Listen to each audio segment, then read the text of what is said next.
Hello students. आज हम लोग जनरल स्टडीज़ में सिंधु घाटी सभ्यता के विषय में जानेंगे। और आप लोग जानते हैं कि यह टॉपिक जनरल स्टडीज़ के लिए बहुत ही महत्वपूर्ण विषय हो जाता है और ख़ासकर प्राचीन भारत के इतिहास में सिंधु घाटी सभ्यता का बहुत अधिक महत्व है। तो आइए आज हम लोग सिंधु घाटी सभ्यता पर चर्चा करेंगे। पहली बात तो सिंधु घाटी सभ्यता के विषय में हमें बहुत बाद में पता लगा, और जब पता लगा हम लोग जाने कि आज से लगभग 5000 साल पहले हमारे देश में एक बहुत ही विकसित सभ्यता थी जो कि भारत की पहली नगरीय सभ्यता थी, उसका हमें प्रमाण मिला। तो आइए हम लोग सिंधु घाटी सभ्यता के विषय में कुछ महत्वपूर्ण बातों को जाने।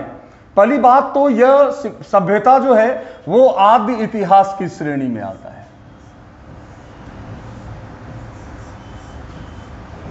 आदि इतिहास, इंडस वैली सिविलाइजेशन, सिंधु घाटी की सभ्यता आदि इतिहास की श्रेणी में आता है।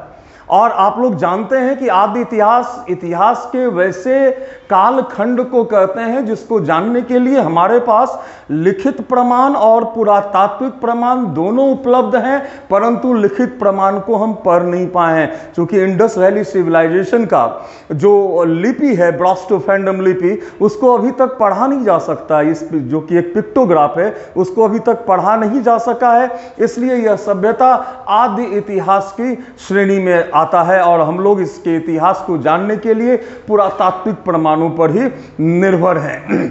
दूसरी जो महत्वपूर्ण बात है वो ये कि सबसे पहले 1826 ईस्वी में चार्ल्स मैसन ने सर्वप्रथम हड़प्पाई क्षेत्र का दौरा किया और उन्होंने बताया कि जमीन के नीचे कोई सभ्यता दबी हुई है, लेकिन उस समय ब्रिटिश गवर्नमेंट था जो इस बात पर उतना ध्यान नहीं दिया। फिर 1852 और 1872 में कनिंघम महोदय ने हड़प्पाई क्षेत्र का दौरा किया और उसके बाद 1920 में मार्शल ने हड़प्पा क्षेत्र का दौरा किया। तो प्राचीन भारत में सिंधु घाटी सभ्यता का इतिहास बहुत ही महत्वपूर्ण हो जाता है। पहला इसलिए क्योंकि ये भारत की पहली नगरीय सभ्यता थी, भारत का पहला नगरीय सभ्यता। और इससे पहले जो आप लोग इतिहास को पढ़े हैं पिछले वीडियोज में, जैसे पाषाण युग के बारे में आप लोगों ने जाना, आपने देखा कि मानव किस तरह से विकास करता चला गया। पूरा पाषाण काल में जहाँ की बहुत ही आदिम अवस्था थी, ये बिल्कुल जानवरों के तरह ही जीवन जीने वाले लोग, और किस तरह अपने जीवन का उद्देश्य भोजन करना, शिकार करना और फूड स्टोर करना, खाद्य संग्रह करने के लिए मानव किस ढंग से स्ट्रगल किया। जबकि प्रतिकूल वातावरण था, एक हिमयुग था, पत्थर के बेढंगे औजारों का प्रयोग किया। वही मध्य पाषाण काल आते आते वातावरण गर्म और शुष्क हुआ, जीवन के लिए अनुकूल वातावरण आया। मानव है वो कुछ ना कुछ तो नया करेगा, परिवर्तन लाएगा। और मध्य पाषाण काल में छोटे छोटे नुकीले हथियार, धारदार हथियार बनने लगे, दूर से फेंक कर मारे जाने वाले हथियार बनने लगे। पशुपालन का प्राचीनतम प्रमाण भी हमें मध्य पाषाण काल से मिलता है। वही नव पाषाण काल आते आते एक ड्रेस्टिक चेंज मानव जीवन में आया, क्योंकि मानव ने पहली बार खेती करना सीखा। जब वो खेती करेगा तो उसके जीवन में स्थायित्व भी आएगा। तो पहली बार ग्राम समुदाय का जन्म हुआ। अब वो एक ऐसे जगह की तलाश करेगा जहां की भूमि उर्वरक हो, जहां रहने के लिए वास की भूमि हो, जहां जलाने के लिए ईंधन हो अर्थात जंगल हो, जहां सिंचाई की सुविधा हो अर्थात पानी की सुविधा हो। ऐसा जगह सिर्फ नदियों का किनारा होता है। इसलिए विश्व में जितनी भी सभ्यताओं का, प्राचीन सभ्यताओं का विकास हुआ वो नदियों के तीर पर ही हुआ। तो जो सिंधु घाटी की सभ्यता है वो अचानक इस सभ्यता का प्रादुर्भाव नहीं होता है। ये धीरे धीरे परिवर्तन आता चला गया। और मानव के इतिहास में ये जो परिवर्तन आया, जब पहली बार नवपाषाण काल में एग्रीकल्चर आया, अर्थव्यवस्था का एक आधार निर्मित हुआ। अर्थव्यवस्था जैसे जैसे विकसित करता चला गया, अर्थव्यवस्था के अन्य आयाम भी डेवलप हो गए। शुरू में बार्टर सिस्टम प्रचलन में था, वस्तु विनिमय प्रणाली, है ना। लोग अपने आवश्यकताओं को पूरा करने के लिए मार्केट जाने लगे। एक मार्केट तंत्र का, बाजार तंत्र का विकास हो गया, जहां लोग जाकर सामान खरीदते थे, सामान बेचते थे। धीरे धीरे धीरे धीरे यही मार्केट जो है, यहां पे इकोनॉमिक एक्टिविटी जब तेज होने लगी, जो आसपास के गांव का ये आर्थिक गतिविधियों का केंद्र होने लगा, तो यही जगह धीरे धीरे एक नगर के रूप में परिणत हुआ और भारत में इसी तरह से पहला नगरीय सभ्यता का जन्म होता है। तो सिंधु घाटी सभ्यता के विषय में हम लोगों को पता नहीं था। ये तो संजोग, कुछ विद्वान गए भी थे, पुरातत्वविद गए भी थे, उन्होंने बताया जब जो पाकिस्तान अवस्थित पंजाब है वहाँ पे हड़प्पाई क्षेत्र का दौरा भी किया और बताया कि यहाँ जमीन के नीचे किसी सभ्यता का अवशेष दबा हुआ है, लेकिन उस समय ध्यान नहीं दिया गया। लेकिन जब उस इलाके में रेलवे लाइन बिछाया जा रहा था और इंजीनियर्स जब जमीन की खुदाई हुई और वहाँ से ईंट निकला, तो उस ईंट को रेलवे के ट्रैक के दोनों तरफ लगाना शुरू किया और इस तरह से खुदाई करके पता लगा कि जमीन के नीचे कोई सभ्यता दबी हुई है। तब मार्शल साहब के निर्देशन में दयाराम साहनी ने हड़प्पा नामक स्थल की पहली बार खोज की और हमें इस सभ्यता के विषय में पता लगा। अभी तक लगभग 1000 साइट्स, 1000 हड़प्पाई स्थल का पता लगा है, जिसमें कई एक की खुदाई भी है। स्वतंत्रता प्राप्ति के बाद सर्वाधिक खुदाई जो है वो गुजरात के क्षेत्र में हुई है। कहाँ हुई है?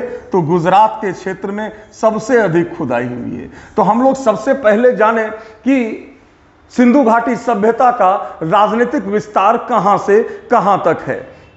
आइए हम लोग सबसे पहले इस सभ्यता के बारे में जाने कि सभ्यता का राजनीतिक विस्तार जो है, पॉलिटिकल एक्सपेंशन, वो कहां से कहां तक है। अगर हम पूरे एरिया की अगर हम बात करें, सिंधु घाटी सभ्यता के क्षेत्रफल की बात करें तो 12,99,600 वर्ग किलोमीटर में इसका पूर्ण क्षेत्रफल जो है वो 12,99,600 वर्ग किलोमीटर में फैला हुआ है। अगर हम बात करें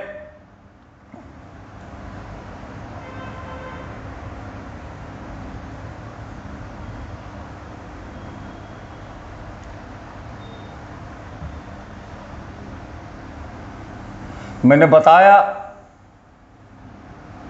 कि टोटल एरिया, संपूर्ण क्षेत्रफल हड़प्पा सभ्यता का 12,99,600 वर्ग किलोमीटर, 12,99,600 वर्ग किलोमीटर टोटल एरिया। अगर हम उत्तर से नॉर्थ साउथ, उत्तर से दक्षिण की बात करें, ये लगभग 1400 किलोमीटर।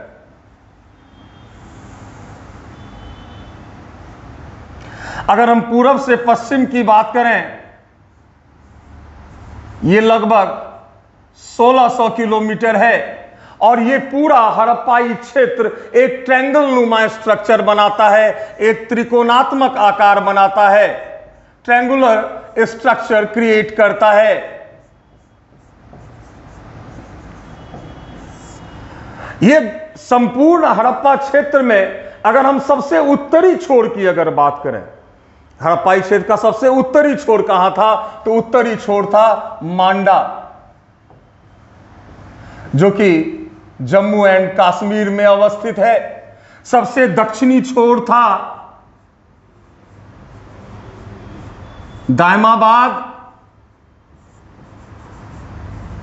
जो महाराष्ट्र में अवस्थित है। सबसे पूर्वी छोर की अगर हम बात करें तो उत्तर प्रदेश में मेरठ जिले में आलमगीरपुर और हुलास, जो कि यूपी में है। और सबसे पश्चिमी छोर की अगर हम बात करें तो सुतका गेंडोर, जो कि बलूचिस्तान में है। सबसे दूरस्थ क्षेत्र की अगर हम बात करें कि हड़प्पा सभ्यता का सबसे दूरस्थ क्षेत्र कौन सा था, वो था अफगानिस्तान में।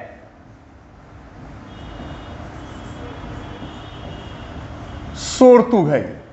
इस तरह हम लोग देखते हैं पूरे हड़प्पा सभ्यता को, तो देखते हैं इसके क्षेत्रफल, पूरे क्षेत्रफल को 12,99,600 वर्ग किलोमीटर, जहां उत्तरी छोर पर कश्मीर में मांडा, दक्षिणी छोर पर दायमाबाद जो कि महाराष्ट्र में अवस्थित है, पूर्वी छोर पर आलमगीरपुर और हुलास जो कि उत्तर प्रदेश के मेरठ जिले में अवस्थित है, और पश्चिमी छोर पर बलूचिस्तान में सुतका गेंडोर, और सबसे दूरस्थ प्रदेश अफगानिस्तान का सोरतुघई। और ये पूरा हड़प्पाई क्षेत्रफल जो है वो एक ट्रायंगुलर स्ट्रक्चर को क्रिएट करता है, एक त्रिकोणात्मक आकार बनाता है। हालांकि इस सभ्यता को सिंधु घाटी की सभ्यता कहा जाता है, लेकिन अगर यह पूछा जाए प्रतियोगी परीक्षाओं में कि सिंधु घाटी सभ्यता का सर्वाधिक प्रसार किस क्षेत्र में था, तो आपका जवाब होगा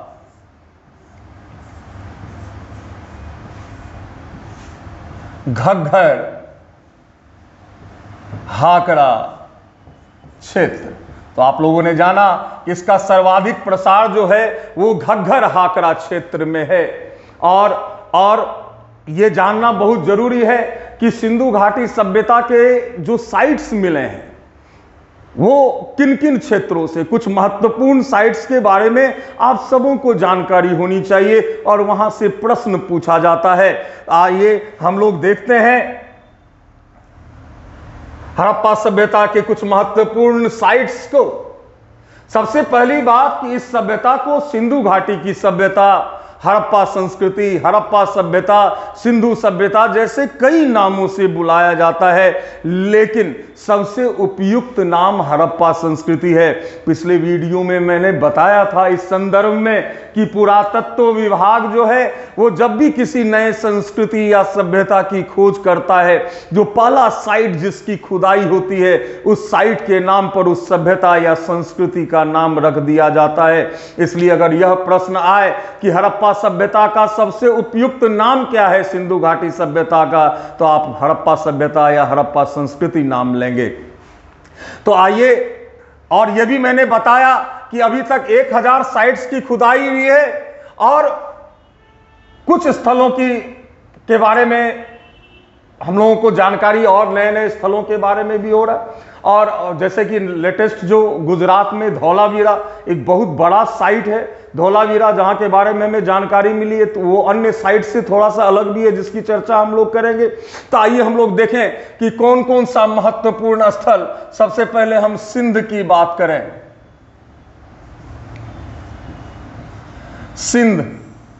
सिंध प्रांत में पहले सिंध भारत का ही हिस्सा हुआ करता था और बंटवारे के बाद अब पाकिस्तान के हिस्से में चला गया है। तो सिंध में कौन कौन सा साइट है? पहला जो सबसे महत्वपूर्ण मोहनजोदड़ो,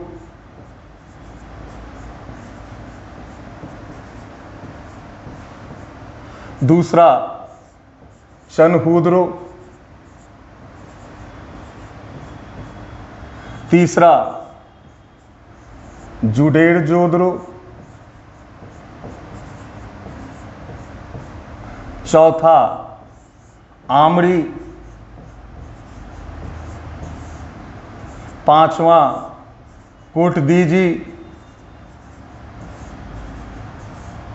छठा राना घुंडई,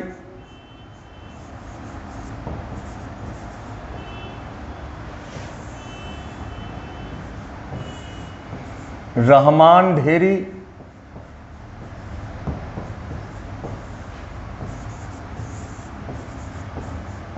अली मुराद। ये सारे स्थल महत्वपूर्ण स्थल हैं जो सिंध के क्षेत्र में अवस्थित हैं।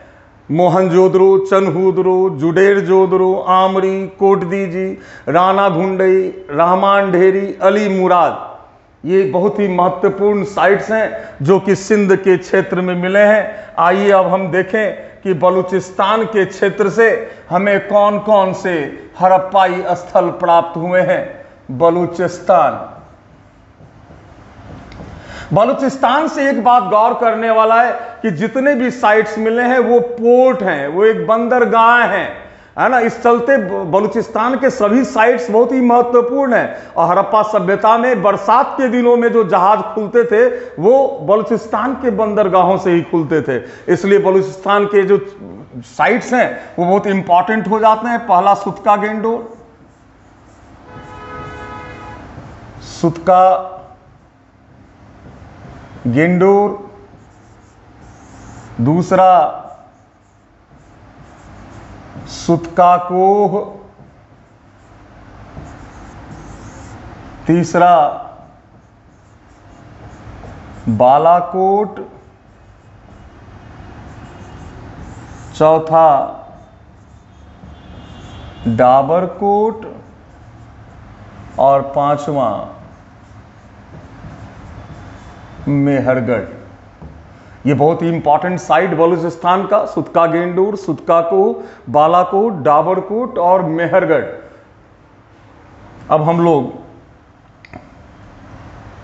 पंजाब के क्षेत्र में, इसमें वर्तमान में हिंदुस्तान का पंजाब और पाकिस्तान दोनों का क्षेत्र शामिल है। तो हम लोग पंजाब के साइट्स को देखें, जिसमें सबसे इंपॉर्टेंट हड़प्पा,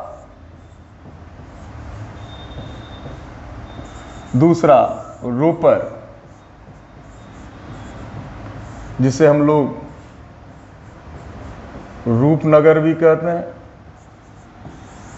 12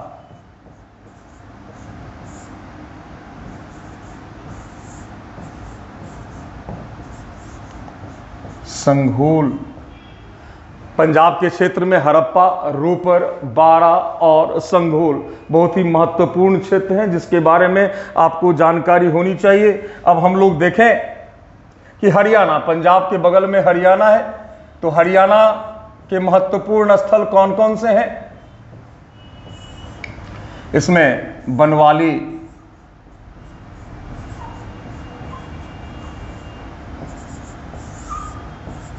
राखीगढ़ी,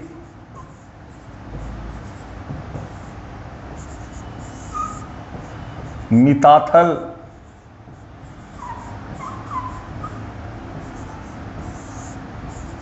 भगवानपुरा,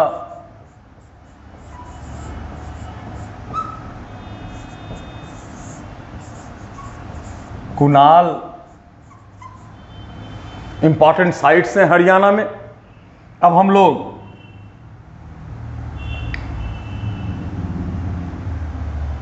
गुजरात के क्षेत्र को देखें। सबसे अधिक खुदाई स्वतंत्रता प्राप्ति के बाद गुजरात में ही हुई है। और गुजरात को हम लोग, गुजरात के क्षेत्र को 2 भागों में बांटते हैं। एक कच्छ का मैदान, दूसरा कठियावाड़।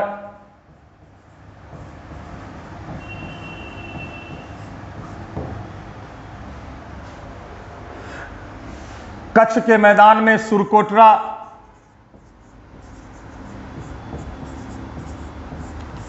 देसलपुर,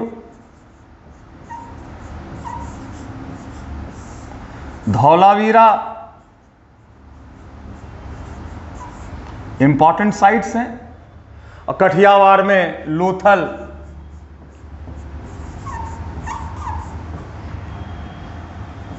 रंगपुर, रोजदी, मालवन। मालवन सूरत का प्राचीन नाम है।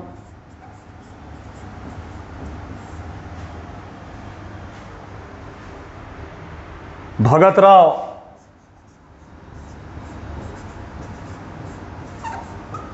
ये गुजरात के इंपॉर्टेंट साइट्स हैं। अब हम लोग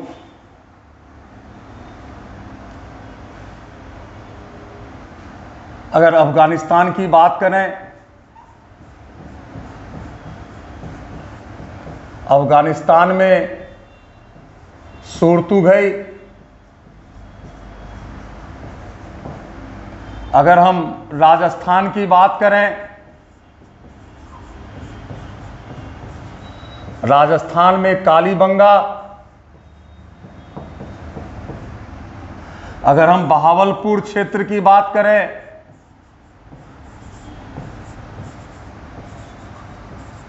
तो यहां कुडवाला थेर। अगर हम उत्तर प्रदेश की बात करें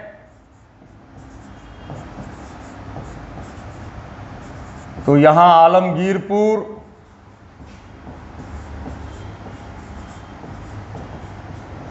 और हुलास। अगर हम महाराष्ट्र की बात करें तो यहां दायमाबाद,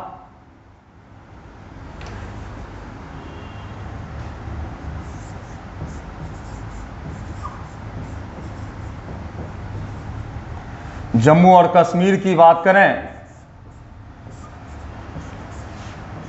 तो मांडा। ये सारे महत्वपूर्ण स्थल है जिसके बारे में आपको जानकारी होनी चाहिए, और ये थोड़ा सा प्रयास करना होगा इसे रटने का। अगर आप रटेंगे और इसे भारत के मैप पर देखने की कोशिश करेंगे तो ये आपके दिमाग में बिल्कुल अच्छे से एडॉप्ट हो जाएगा। संपूर्ण हड़प्पाई सभ्यता में जो सबसे बड़ा स्थल है वो मोहनजोदड़ो है।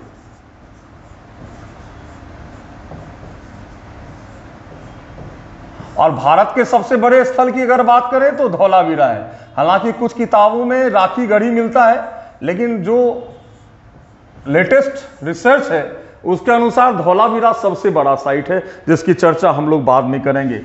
ये भी जानना जरूरी है स्टूडेंट्स कि ये जो इंपॉर्टेंट साइट्स मिले हैं जहां खुदाई हुई है, वहां से हमें क्या क्या महत्वपूर्ण प्रमाण मिले हैं, जिसकी चर्चा हम नेक्स्ट वीडियो में करेंगे। और एक साथ हम आपको बतलाएंगे कि विभिन्न जो महत्वपूर्ण हड़प्पाई स्थल हैं वहां से हमें क्या क्या प्रमाण मिले हैं। लेकिन इससे पहले इस वीडियो में हम लोग ये जाने कि इसके उत्पत्ति को लेकर इतिहासकारों में किस तरह से मतभेद है, क्योंकि हड़प्पा सभ्यता का जो उत्थान हुआ या हड़प्पा सभ्यता जो विकसित हुई, सिंधु घाटी की सभ्यता, ये अचानक नहीं हुई। जब इसके बारे में इतिहासकारों का पता लगा तो अनेक तरह के मत आए कि ये सभ्यता कैसे आया।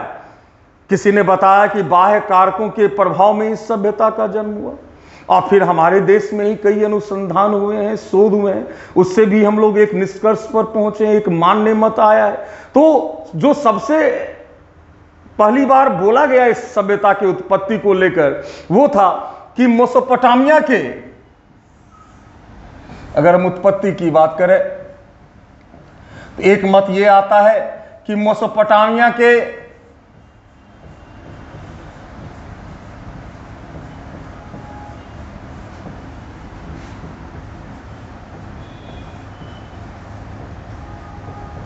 सुमेरियन सभ्यता से उद्भव।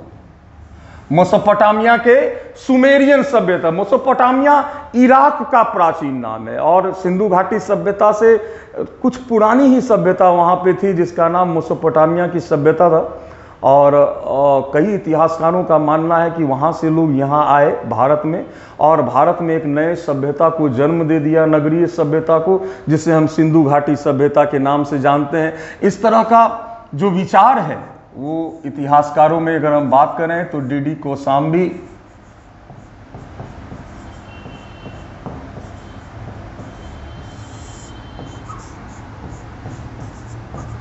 मार्टिमर व्हीलर,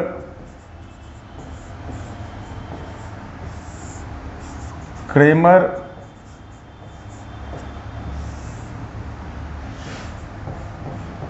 गॉर्डन चाइल्ड,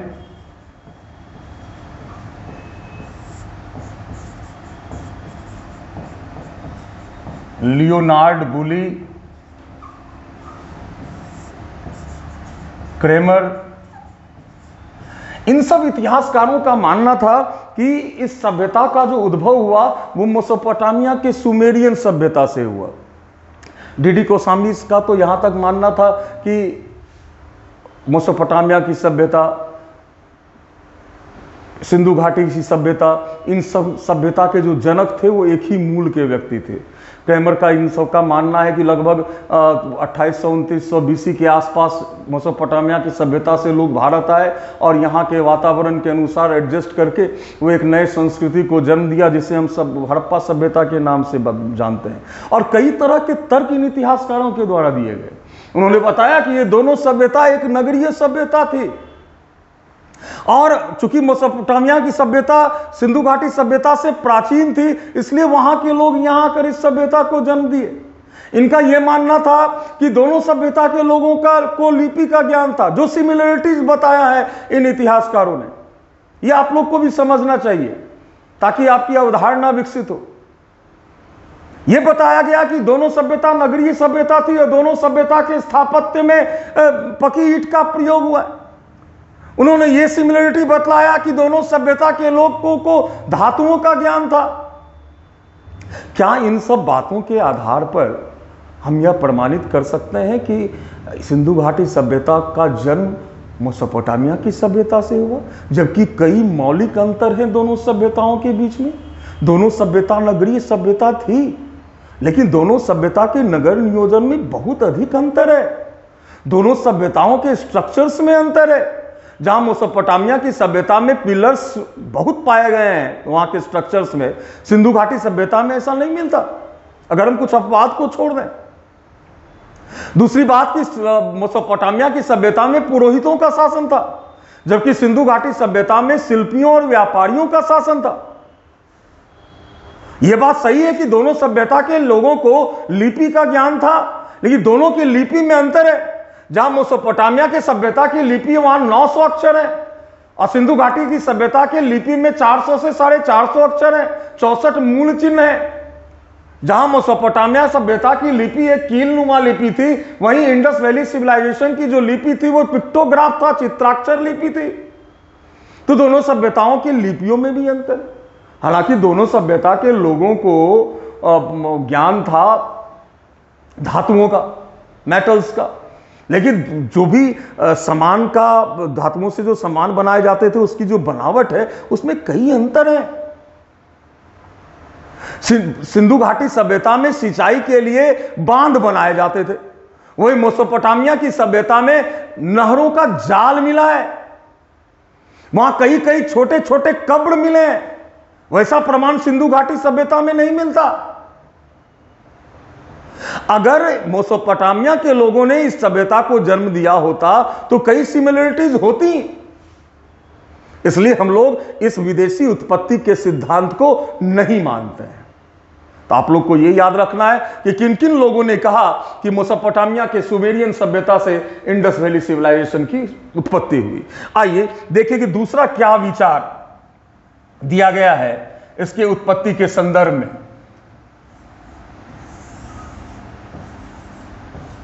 ईरानी, बलूची, ग्रामीण संस्कृति से उद्भव। कुछ इतिहासकारों का यह मानना था कि ईरान और बलूचिस्तान की जो ग्रामीण संस्कृतियां थी वही धीरे धीरे विकसित करके सिंधु घाटी सभ्यता से एक डेवलप्ड सभ्यता का जन्म हुआ।